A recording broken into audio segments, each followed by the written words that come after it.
Dans cette interview exclusive, vous avez vu déjà les décors. Nous recevons sur ce plateau le président fédéral Patrick Ngoy, qui est président fédéral au Katanga RCD KML de l'honorable Mboussa Nyamwisi. Il est en même temps coordonnateur du regroupement AMSC, si j'ai bien prononcé. Bien sûr. Très bien. Avec lui, nous allons parler un peu de leur parti politique, de l'actualité des leurs et aussi le dossier de conseillers municipaux. Monsieur Patrick, bonsoir, bonjour. Bonsoir à tous nos téléspectateurs. Bonsoir à vous, messieurs les journalistes. Nous allons d'abord parler de votre parti politique, le RCD-KML. Est-ce que vous pouvez nous présenter brièvement le RCD-KML signifie quoi et qui gère ces grands partis politiques? Oui, certainement. Le RCD-KML, comme vous l'entendez, les rassemblements congolais pour la démocratie, RCD-KML en sigle, c'est un ancien parti. C'est un parti qui aurait été créé depuis 2003. C'est parmi des grands partis. C'est alors que nous l'appelons un parti formateur. Pourquoi? Puisqu'il y a beaucoup plus de politiciens qui sont passés par ces partis. Nous pouvons aussi l'appeler autrement un parti géniteur. Cela veut dire qu'il y a produit encore beaucoup d'autres partis politiques et nous pouvons en parler aujourd'hui. Le RCD-KML, c'est un parti qui a comme doctrine le patriotisme responsable. Cela veut dire nous sommes Congolais, nous devons aimer notre patrie. Ça, c'est pour tout Congolais, c'est très important.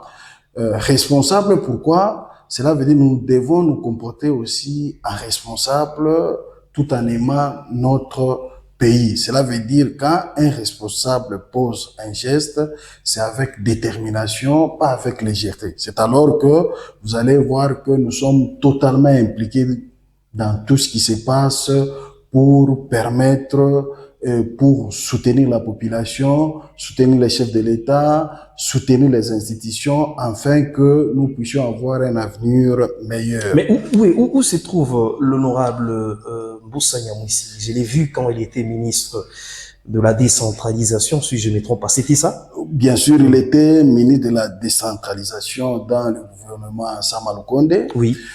Présentement, il est honorable à Kinshasa. Je pense c'est un grand politicien.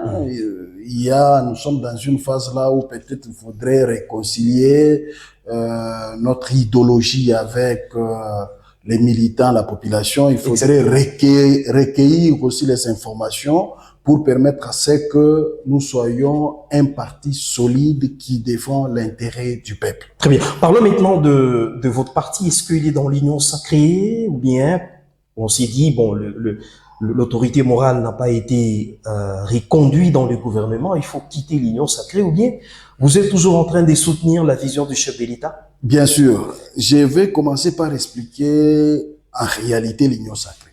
L'union sacrée, aujourd'hui, jadis, on pouvait parler de FCC, aujourd'hui nous parlons de l'union sacrée. L'union sacrée, c'est une plateforme qui soutient la politique du président de la République. C'est ça l'union sacrée. Cela veut dire du fait que nous soutenons la politique du président de la République, nous pouvons dire dans l'ensemble que nous sommes dans l'union sacrée. Cela veut dire que nous faisons partie de l'union sacrée. Nous sommes des partis politiques regroupements qui, de par leur issue organisation, mais on peut toutefois diverger dans la politique du président de la République. Mais il y a des acteurs politiques qui remettent en cause le second mandat du chef de l'État. Ils pensent que rien ne semble pas marcher. Ils ont voté pour la deuxième fois. La vie est chère, les dollars sont en train toujours de monter. Tout ne semble pas changer. Est-ce que vous pensez que le chef de l'État, avec son dernier mandat, on peut espérer quelque chose de bon? Certainement, on doit espérer. C'est que nous devons comprendre que le président de la République, il est le commandant suprême, le garant de la nation, garant des institutions. Nous pouvons dire tel que le stipule la Constitution. Mais nous ne pouvons pas oublier que le chef du gouvernement, c'est le Premier ministre. Madame Nous Judith. avons la dame, disons Madame Judith, Madame le Premier ministre, qui a déjà un gouvernement en place. Ce que peut-être nous pouvons retenir que le gouvernement a été mis en place bientôt. Il y a les institutions telles que l'Assemblée nationale, les Sénats, là où on a restructuré pour bientôt. Moi, je pense que déjà à ce stade, nous avons une forme. Voilà. Du point de vue forme, nous avons une forme. Maintenant, il faut attendre le contenu, le fond maintenant qui va sortir de cette forme. Est-ce que vous mais certes, ce que moi je pouvais dire en